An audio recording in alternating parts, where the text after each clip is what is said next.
Oh, there's a red ear. I knew as soon as it hit. That's a good fish.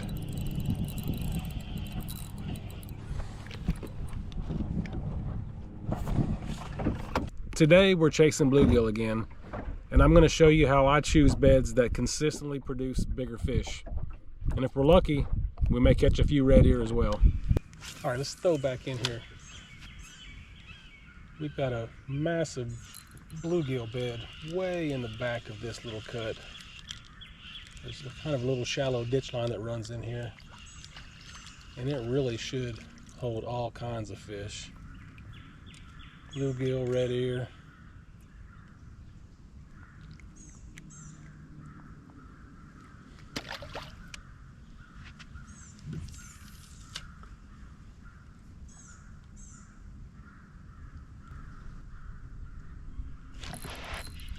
Now that picked it up like a red ear does. It was pretty subtle. Sure is.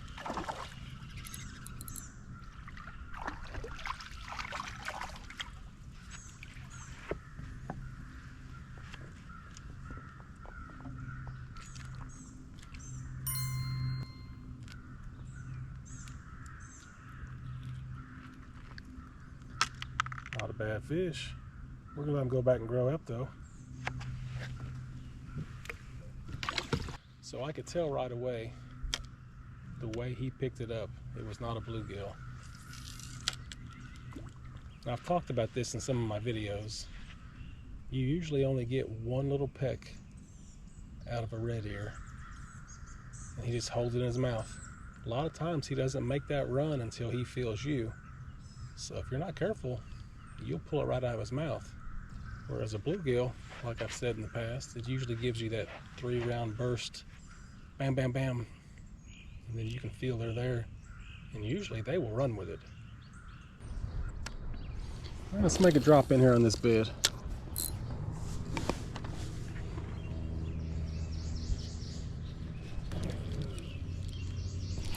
There he is.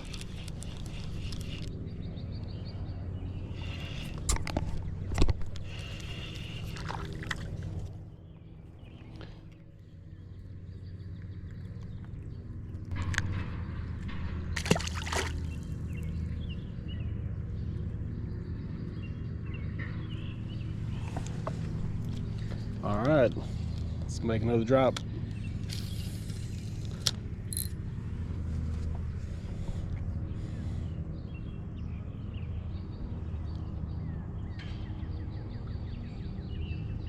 There he is. Oh, he picked it up. There it is.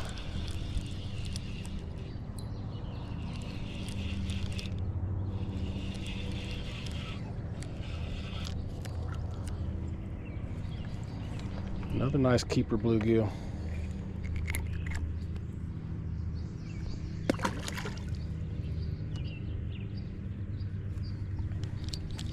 So we're in the back of this little protective pocket, sitting in about 2 foot of water.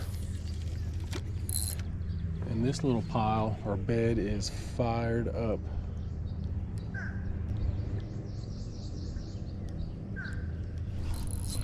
Three casts, 3 fish. Oh, that's a better fish right there. That's a good fish.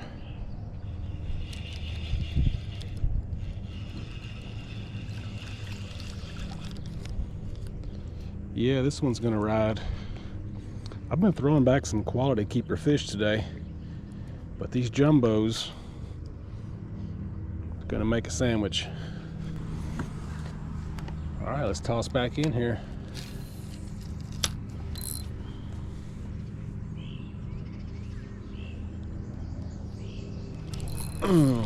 There it is. 4 for 4.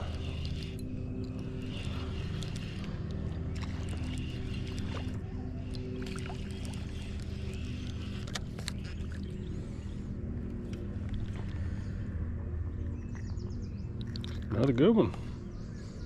I'm not keeping that many today, but I'm gonna keep the big ones. And I consider that a big one. Let's see if we can make it 5 for 5.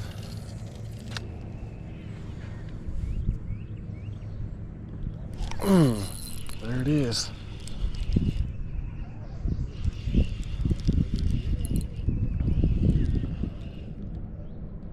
Another quality fish. Get your big butt in here. Look at that sucker.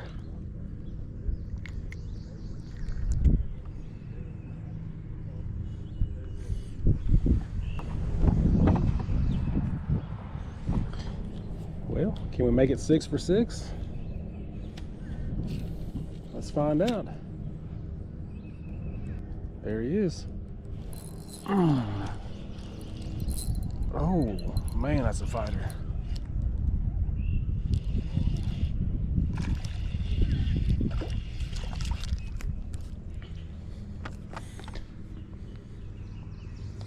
So this is definitely one of those beds I was talking about.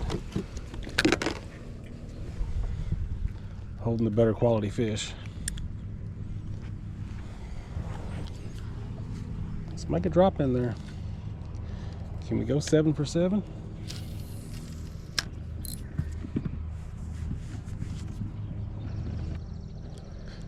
Just had one pick it up. There he is.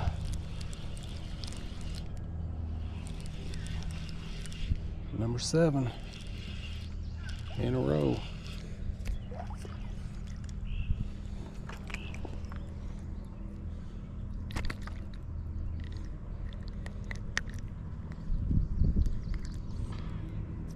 Another good fish. All right, so let's talk about what makes this spot better than most. So right here you can see on my mapping system where it goes from 2 foot to 4 foot abruptly. And I am fishing right here on this transition. These fish have quick access to a little deeper water if they need it. And more often than not, these bigger, more mature fish will have that preference. Now we may catch a bunch of smaller fish and some big fish back in here, but being right on that edge right there, if you can find beds that are on that transition line, you will be much better off for catching quality. You guys have any luck? No. There's a big bed right here if you guys want to fish it. Yeah, come on over. I'm gonna move around and find some more beds, but the center of this bed is right about here. Okay. If you guys want to work that area. All right. Appreciate it. Yes, sir. Good luck to you. Same to you guys.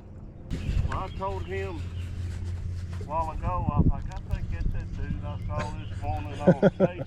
Yeah. He had 4 or 5 big red ears. Yeah.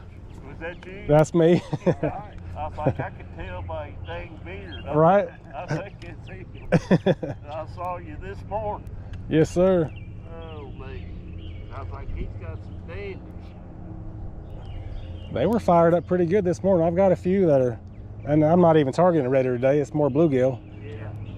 But I like stumbling onto a good red ear every now and then. Yeah. It's a fight. It's a fight. Me and him, we caught a bunch Monday and Tuesday with bluegill. And I was like, we never caught a red ear, but I was like, we bound to dumb on ones here sooner or later. Surely.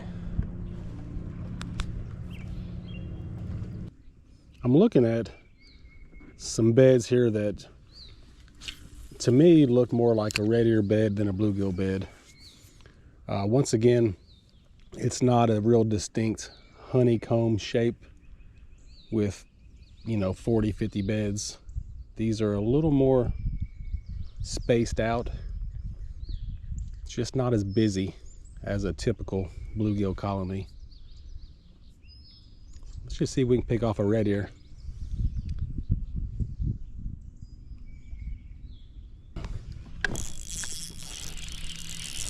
That feels like a big red ear right there.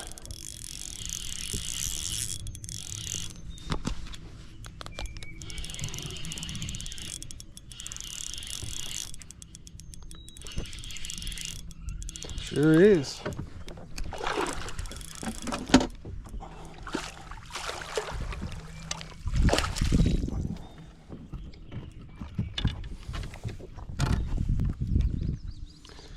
Nice fish right here.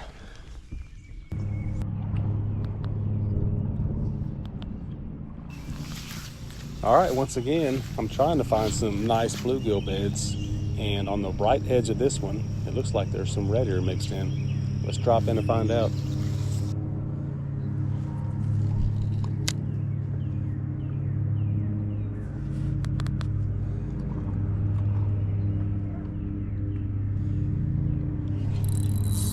Oh, there's a red ear.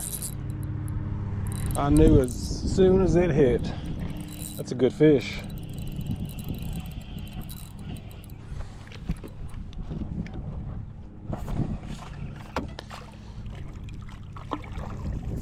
All right.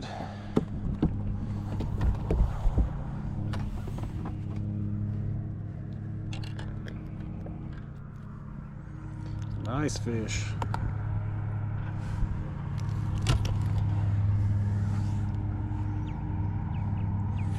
Suckers are thick. Well, that was a pretty solid day chasing bluegill. If you like this content, do me a favor, hit that subscribe button. And if there's an idea you want to see me do a video on, leave a comment below. I appreciate you watching.